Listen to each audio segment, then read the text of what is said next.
everybody! What did you do yesterday? And what was the most impressive experience you have? Apa sih yang kalian lakukan kemarin? Dan apa pengalaman kalian yang paling mengesankan? Nah, dua pertanyaan tadi menyatakan sesuatu yang terjadi di waktu lampau.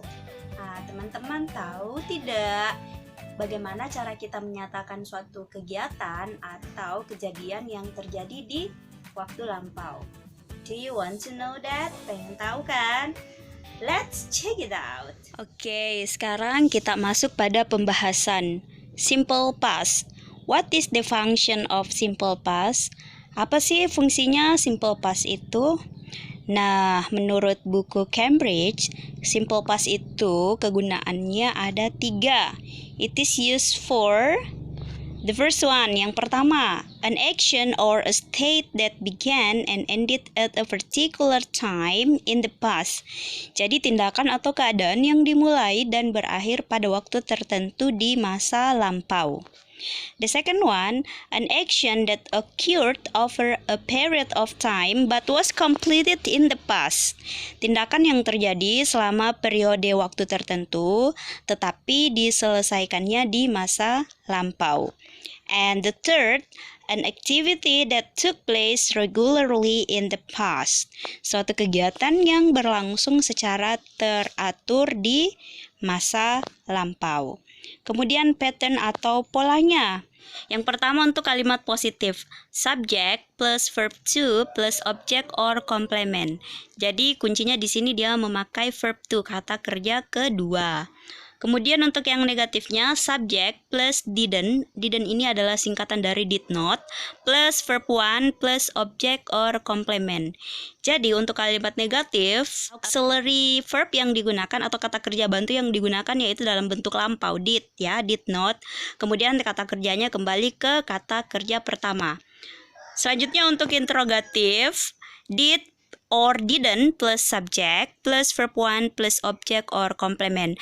Jadi auxiliary verb-nya diletakkan di depan, kemudian subjek dan kata kerja 1.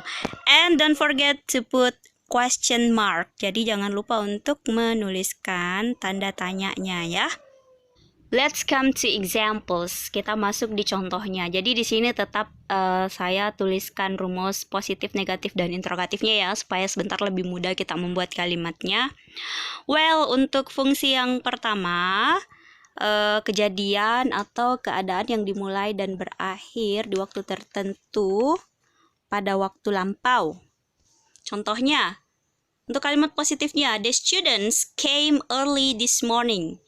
Jadi, the students itu adalah subjek, came itu adalah verb to, kata kerja kedua dari kata come. Early this morning, ini masuk komplement ya. Jadi, siswa-siswa datang cepat pagi ini. Kemudian untuk kalimat negatifnya, the students didn't come early this morning. The student subject, didn't itu adalah auxiliary verb tambah not. Kemudian come itu adalah verb one, kata kerja 1. Early this morning itu adalah komplementnya. Jadi siswa-siswa tidak datang cepat pagi ini. Kemudian kalimat interrogatifnya, did the students come early this morning? Apakah siswa-siswa datang cepat pagi ini? Did itu adalah auxiliary verb-nya, bentuk lampau. The students adalah subjeknya, come adalah verb one-nya, kemudian early this morning itu adalah komplementnya. Oke, selanjutnya kita masuk pada contoh penggunaan yang kedua, yaitu tindakan yang terjadi selama periode tertentu tetapi sudah diselesaikan di masa lampau. Contohnya adalah untuk positif, my father worked in the hospital for 10 years. Ayahku bekerja di rumah sakit selama 10 tahun. Jadi periode tertentunya di waktu lampau itu di sini ya, 10 tahunnya. Artinya sekarang dia sudah tidak bekerja lagi di rumah sakit. Kemudian untuk yang negatif, my father didn't work in the hospital for 10 years. Ayahku tidak bekerja di rumah sakit selama 10 tahun. Kemudian untuk interrogatifnya, did my father work in the hospital for 10 years? Apakah ayahku bekerja di rumah sakit selama 10 tahun? Gitu ya. Kemudian penggunaan yang ketiga yaitu suatu kegiatan yang berlangsung secara teratur di masa lalu. Contohnya adalah untuk kalimat positifnya, we jog every morning before class. Jadi kami lari santai atau jogging setiap pagi sebelum kami memulai kelas. Jadi ini kebiasaannya di waktu lampau, artinya sekarang tidak lagi ya. Kami tidak jogging lagi sebelum kami memulai kelas.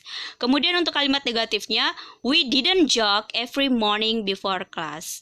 Kami tidak jogging setiap pagi sebelum memulai kelas. Kemudian interrogatifnya, did we jog every morning before class? Apakah kami jogging atau lari santai setiap pagi sebelum memulai kelas? Nah, itu dia ya contoh-contohnya di 3 situasi penggunaan simple past.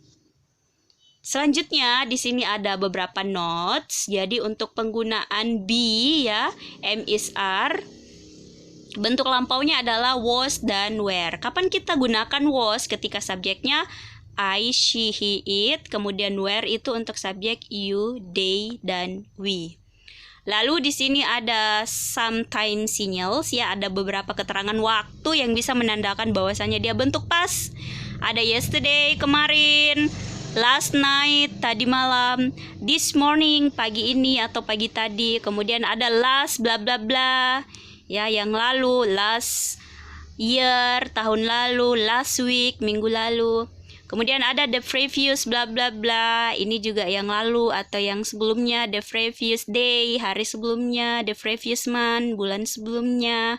Kemudian ada bla bla bla ago, yang lalu, 2 days ago, 3 years ago, ya 3 tahun yang lalu.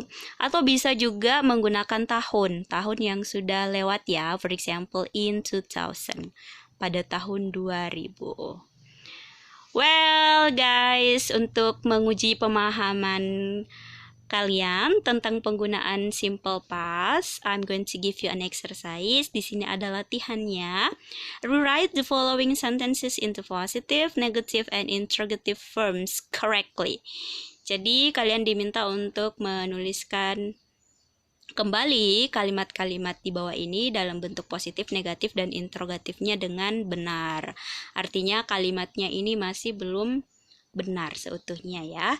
Jadi ada Mr. Aditya teach English yesterday. We visit our grandparents last summer and she is shy in high school. Okay, that's all. Thank you. Well, that was a simple explanation about how to tell an action or an event happened in the past. Jadi itu tadi penjelasan sederhana tentang bagaimana cara kita menjelaskan atau menceritakan suatu kejadian yang terjadi di waktu lampau. And it is called simple past, dan itu disebut dengan simple past. If you have any questions, you may give some comments. And don't forget to like, share, and subscribe. Thank you for watching. See you next time.